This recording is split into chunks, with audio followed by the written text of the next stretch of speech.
Let's go live now to the Zionist Federation of Australia's CEO, Alon Cassuto. Alon, thanks for your time. I've just noticed that Josh Frydenberg has put out a statement today in relation to this vandalism at Josh Burns's electorate office. He's condemned it, says there needs to be more than just words of condemnation, though, that the security agencies need to move quickly on this appalling attack on the Jewish member, Josh Burns' seat and his electorate office in McNamara. Alon, what's your reaction to this?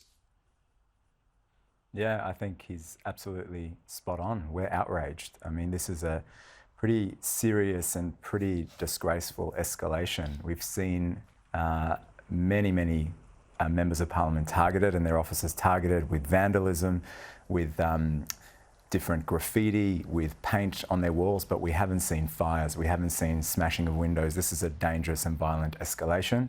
And it's quite clear that this is political violence at its worst. And what starts with words escalates to actions. And before we know it, what we're most concerned about is that this will escalate to actual harm, physical harm and loss of life. And this is a wake-up call and a warning sign. And we're appalled.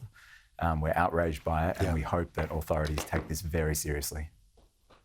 It has been described as dangerous, risks of injury, of escalation. And Mr. Frydenberg, as he put it, says that leaders must step up and wrest control back from the mob. It really is surely time for greater security around these properties, particularly. Absolutely. I mean, we know that the Prime Minister has been targeted, the Deputy Prime Minister has been targeted. We've seen our local Jewish members of Parliament and their offices targeted. And we know that even though these acts are happening all over the place, they're coming all from one side. They're coming from the pro-Palestinian side. No one in the Jewish community is causing any of this damage or this radicalisation. And what we found out most recently is that there's some very nefarious actors behind a lot of this radicalisation. We know that organisations like Hizb ut-Tahrir are organising themselves and behind a lot of the radicalisation. They stand behind innocent-sounding fronts like Stand for Palestine, but what they actually believe in is an Islamic caliphate. They believe in global jihad. They believe in no space for Jewish people in the state of Israel, or even for Zionists in Australia. And when we talk about Zionists, let's be honest. I mean, the graffiti on Josh Burns's office said Zionism is fascism, but we know that 95% of Jews are Zionists. And so what that's actually saying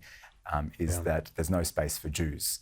And so it's a violently anti-Semitic attack on our sitting Jewish member, and it's something that we should not tolerate in our society. Yeah, indeed, you're 100% right about that. Just in terms of the ongoing conflict in the Middle East and the terrible loss of life that we've seen, which continues and has continued recently, obviously everyone in the Australian community, I'm sure you're among that, would like to see that end. Do you think that would, if it does end, if there is a ceasefire, that will take a bit of the heat out of the situation in our own society? Look, we pray every day for loss of life to end. We pray every day for peace. We know exactly what it's going to take as well. We know that this war could have been over 8 months ago if Hamas, the jihadist terrorist organisation that Israel is fighting, were to release the innocent hostages that it's taken and to lay down its arms and surrender. And that would be the beginning of peace in that area. And we pray for that every day. I certainly think it would help locally to take some of the heat out of the anti-Semitic attacks that we're seeing.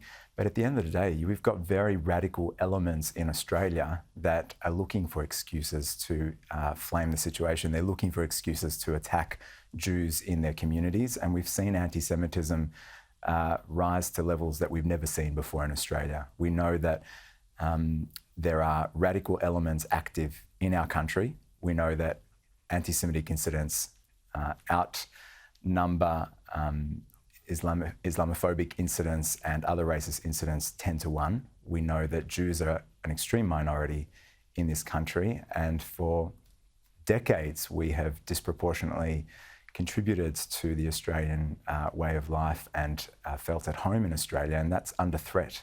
And so we need to do everything we can to bring back social cohesion and to get radical elements who are flaming the situation out of this country. Alon, thank you. I appreciate your time. A disturbing development around a very good human and young leader in this parliament. He's got a huge future ahead of him politically, Josh Burns. Thank you for your reflections on that, Alon, today. Thank you, Gary.